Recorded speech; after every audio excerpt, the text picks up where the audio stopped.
Assalamualaikum warahmatullahi wabarakatuh. Hai semua, kembali lagi dengan saya di Jelajah Nonton. Pada video kali ini saya akan bercerita tentang cerita misteri.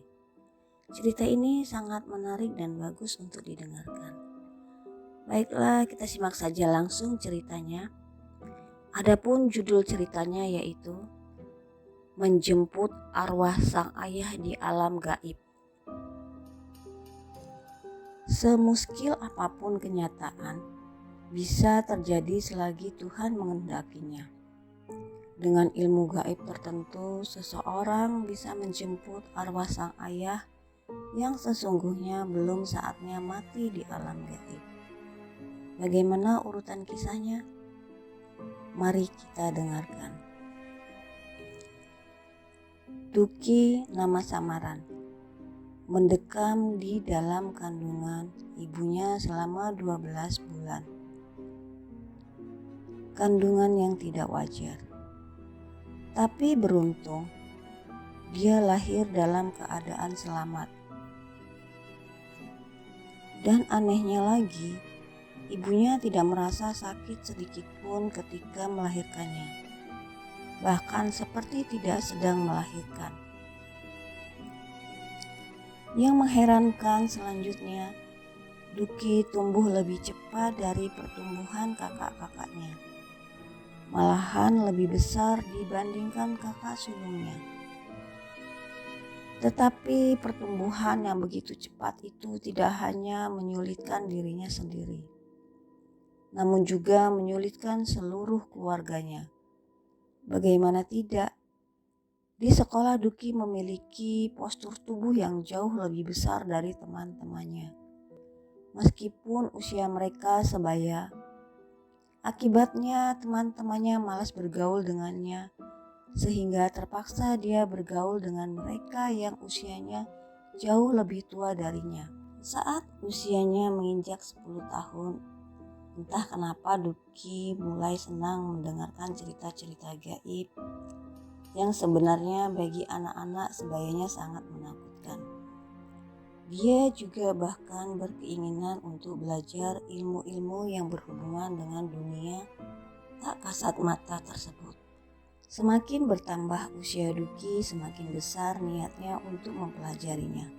Maka mulailah dia mempelajari buku-buku kuno yang sedikit banyak memberikan pengajaran tentang ilmu-ilmu semacam itu.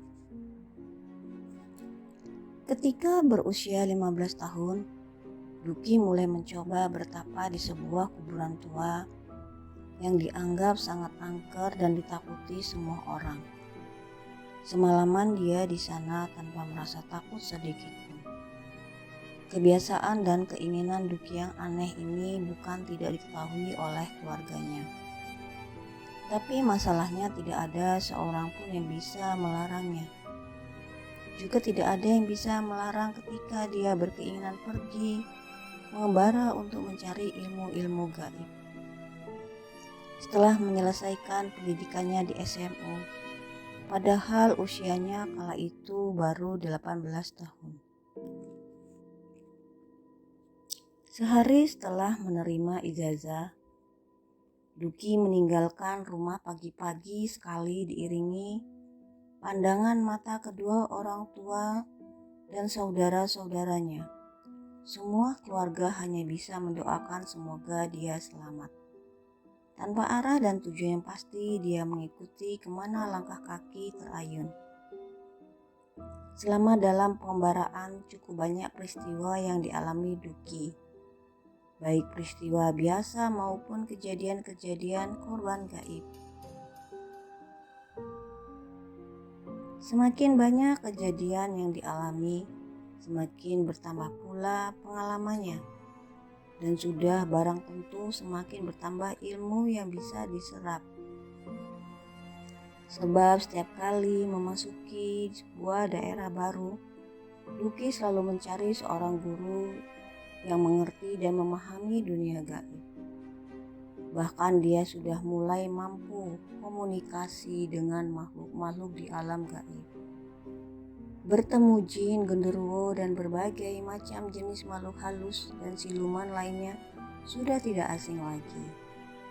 Dia bertemu mereka baik sebagai kawan maupun lawan. Alhasil dia semakin memahami kelebihan maupun kekurangan mereka, sehingga selalu mampu menaklukkan makhluk-makhluk halus yang menjadi lawannya. Bertahun-tahun sudah Duki hidup mengembara dari satu tempat ke tempat lainnya. Dan sebagai anak yang masih punya orang tua, setelah berpisah sekitar 5 tahun lamanya, wajar saja kalau dia mulai rindu pada keluarga dan kampung halaman. Kerinduannya pada mereka begitu besar sehingga mengalahkan keinginannya untuk terus belajar dan mengembara. Pada hari yang telah ditentukan, Duki pulang kampung. Ketika tiba di depan rumah, ia terkejut. Sebab begitu banyak orang di sana. Seketika itu juga hatinya mengatakan kalau telah terjadi sesuatu di rumahnya. Tanpa banyak berpikir lagi, bergegas, dia berlari, menyibakkan kerumunan orang-orang. Sesampai di dalam, dia tertegun. Dia melihat ibu serta kakak-kakaknya menangis di depan sosok tubuh yang terbujur kaku di atas balai-balai. Perlahan Duki melangkah mendekati ibunya. Saat melihat kehadirannya, sang ibu langsung memeluknya dengan air mata berlinang. Semua orang dan kakak-kakaknya seketika tersadar kalau saat itu Duki ada di antara mereka. Kepulangan Duki memang terlambat. Hanya beberapa saat saja sebelum dia sampai, ayahnya menghembuskan nafas yang terakhir. Menurut ibunya, kematian ayahnya begitu mendadak dan sangat mengejutkan karena tidak ada tanda-tanda sakit sebelumnya. Sejenak Duki memang merasa curiga dengan kematian ayahnya, tapi dia berusaha menahan diri.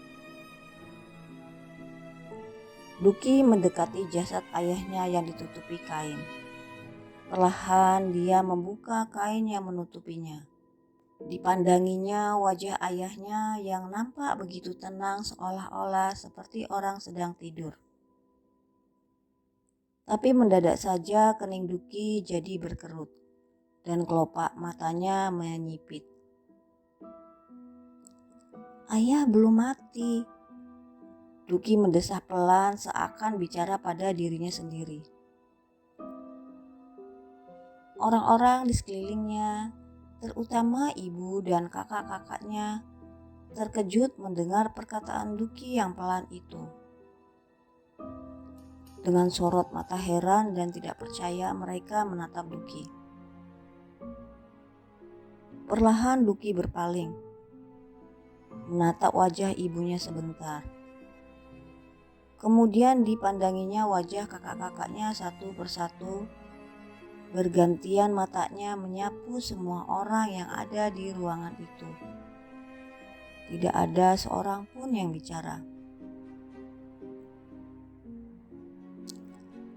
"Tolong bantu saya memindahkan ayah di kamar," pinta Duki. Dibantu kakak dan beberapa orang tetangga, Duki memindahkan jasad ayahnya ke dalam kamar. Mereka membaringkan di atas ranjang. Kemudian Duki meminta 2 orang kakaknya yang laki-laki dan 2 orang laki-laki tetangganya duduk bersila di belakangnya. Duki memang membutuhkan mereka untuk menjaga dari segala kemungkinan. Setelah pintu kamar ditutup, Duki mulai mencoba mengamalkan ilmu yang pernah dipelajarinya. Dia bermaksud menembus alam gaib, menjemput kembali arwah ayahnya yang dalam pandangan mata batinnya kesasar di sana. Cukup lama juga Duki menyatukan diri, hati, pikiran, dan jiwa dengan alam agar mampu menembus dunia gaib. Beberapa saat kemudian, setelah cukup lama, akhirnya Duki merasakan sukmanya keluar dari raganya. sementara raganya masih tetap duduk bersila bersama yang lainnya. Sukma Duki mulai bangkit berdiri. Tidak ada seseorang pun dari mereka yang bisa melihat jiwanya keluar dari raga. Kini jiwa itu mulai melayang naik menembus langit-langit kamar.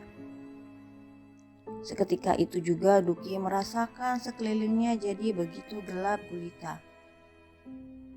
Namun Sukma Duki terus melayang melakukan perjalanan untuk menembus alam gaib. Tiba-tiba Duki dikejutkan oleh suara ledakan yang begitu dahsyat, disertai kilatan cahaya yang amat menyilaukan. Bersamaan dengan itu sekeliling jadi terang benderang. Rupanya Duki sudah sampai di alam gaib. Berbagai macam bentuk makhluk halus bisa dijumpai, tapi tidak ada satupun yang mengganggu, meskipun mereka memandang Duki dengan rasa tidak suka. Duki terus melangkahkan kakinya mencari arwah ayahnya di antara arwah-arwah gentayangan lainnya, serta sekian banyak makhluk penghuni alam gaib. Setelah beberapa lama melakukan pencarian, akhirnya ditemukan juga ayahnya yang sedang duduk di bawah pohon. Perlahan Duki mendekati dan berdiri di depannya. Ayahnya tampak terkejut melihatnya. Cepat-cepat ia berdiri dengan sorot mata tak percaya. Duki tersenyum padanya. "Ayah, ayo kembali," ajaknya. "Tidak mungkin, Nak. Ayah sudah mati," sang ayah menjawab getir.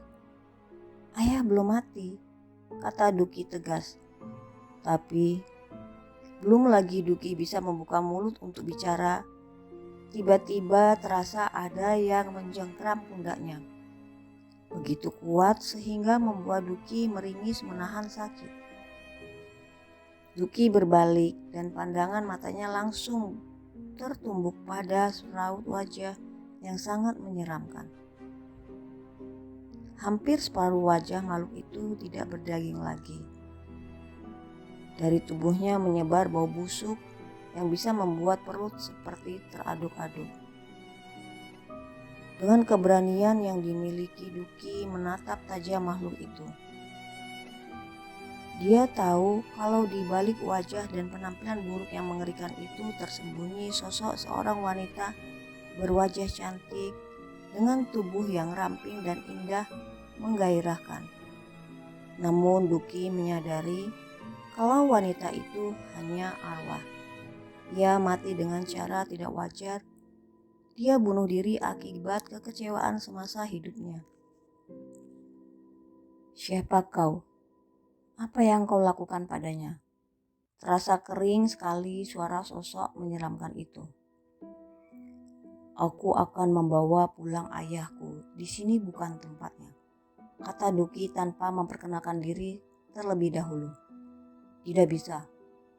Kau tidak boleh membawanya pergi. Dia milikku dan selamanya jadi milikku. Tidak ada seorang pun yang bisa merebut dari tanganku," bentak makhluk itu. "Nak, dengarkan aku di sini. Biarkan aku menebus kesalahanku," kata ayahnya tiba-tiba sebelum Duki membuka suara lagi. "Kesalahan? Kesalahan apa yang telah ayah lakukan padanya?" tanya Duki tidak mengerti. "Nak, ketahuilah, Sia adalah Rahayu," kata sang ayah. Duki berpaling. Yang ada di hadapannya kini bukan lagi sosok makhluk mengerikan, tapi sudah berganti wujud menjadi seorang wanita yang sangat cantik. Seorang wanita yang diperkirakan berusia sekitar 18 tahun. "Perlu kau ketahui, sebelum aku menikah dengan ibumu, aku dan Rahayu pernah mengikat janji untuk saling mencintai dan akan membina rumah tangga yang bahagia. Tapi aku telah melanggar janji. Aku meninggalkannya dan menikah dengan ibumu. Semua itu kulakukan karena desakan orang tua, juga untuk menyelamatkan nama baik dan usaha orang tuaku. Aku menikahi ibumu karena ayahku berhutang banyak kepada orang tua ibumu. Untuk melunasi semua hutang ayahku dan mempertahankan nama baiknya, aku terpaksa harus mengorbankan cintaku pada Rahayu. Tapi rupanya Rahayu tidak bisa menerima kenyataan itu. Rahayu kecewa dan merasa kuhianati. Alhasil, ia nekat bunuh diri. Nak, sebaiknya kau kembali pulang sendiri. Tidak ada gunanya kau bersusah payah di sini. Ayah akan menebus semua kesalahan ini. Percayalah, ayah tidak apa-apa di sini. Papar sang ayah memelas. Ayahmu benar. Sebaiknya jangan melakukan sesuatu yang bodoh. Sela Rahayu. Bagaimana kalau aku memaksa? Ujar Duki menantang. Kau akan menyesal, sambut Rahayu. Duki tersenyum sinis sedikit pun. Dia tidak takut mendengar ancaman itu. Meskipun ayahnya begitu pasrah dan menyerah pada nasibnya, tapi Duki tidak ingin menyerah begitu saja. Dia tidak ingin arwah ayahnya terkatung-katung seperti ini. Dia lebih rela jika ayahnya benar-benar meninggal daripada tersesat di alam gaib. Duki mulai bersiap-siap merapalkan ajian khusus yang menghadapi arwah-arwah penasaran seperti Rahayu. Dan tampaknya Rahayu mengetahui apa yang dilakukan Duki. Dia mendesis dengan wajah memerah seperti terbakar.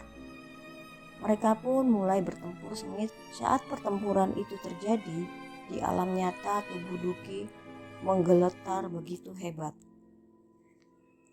Pertempuran dengan arwah Rahayu itu sungguh menguras seluruh tenaga dan kemampuan Duki. Apalagi yang dihadapinya ini arwah yang sudah bertahun-tahun mati penasaran.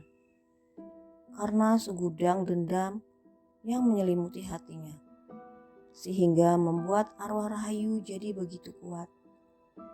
Hampir saja Duki kewalahan menghadapinya, sementara ayahnya tidak bisa berbuat apa-apa, kecuali menonton adegan seru itu.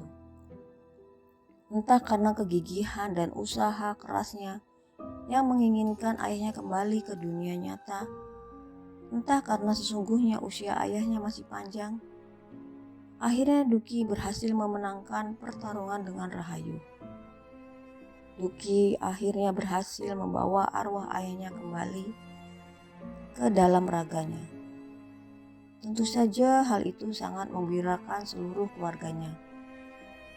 Lantaran sang ayah bisa berkumpul kembali di tengah-tengah keluarga. Tapi sejak itu ayah Duki jadi pendiam dan lebih suka menyendiri. Hanya Duki yang tahu kenapa ayahnya jadi berubah begitu. Namun dia tidak bisa menceritakannya pada siapapun, sekalipun itu ibunya sendiri. Dia merasa tidak sepantasnya menceritakan riwayat percintaan ayahnya yang nyaris membawa maut baginya itu. Pada hari yang telah ditentukan, Duki bersama ayahnya mengunjungi makam Rahayu. Di sana dia menyempurnakan kematian kekasih ayahnya itu agar arwahnya bisa tenang dan tidak lagi penasaran. Setahun kemudian ayah Duki benar-benar meninggal. Kali ini Duki rela melepaskan kepergiannya, karena itu sudah menjadi takdir yang maha kuasa. Dia hanya bisa berdoa, semoga arwah ayahnya bisa tenang di alam baka. Setelah ayahnya pergi untuk selamanya, Duki tidak punya keinginan lagi untuk mengembara. Dia memutuskan untuk tinggal menetap di kampung halamannya, mengamalkan semua keahliannya untuk menolong orang-orang yang membutuhkan dengan tanpa sedikit pun mengharapkan imbalan. Dia benar-benar ingin berbaktikan hidupnya dan pengetahuannya untuk tujuan mulia. Untuk memenuhi hidup diri dan keluarganya, sehari-hari Duki bekerja di ladang, mengurus kebun dan menggarap sawah peninggalan orang tuanya. Pembaca yang budiman, Duki menuturkan kisah ini bukan untuk mempromosikan diri. Maksudnya dia hanya ingin berbagi sedikit pengalaman, semoga Anda bisa mengambil hikmahnya. Kisah ini berdasarkan kisah nyata dari suatu tempat di daerah Jawa Barat. Terima kasih.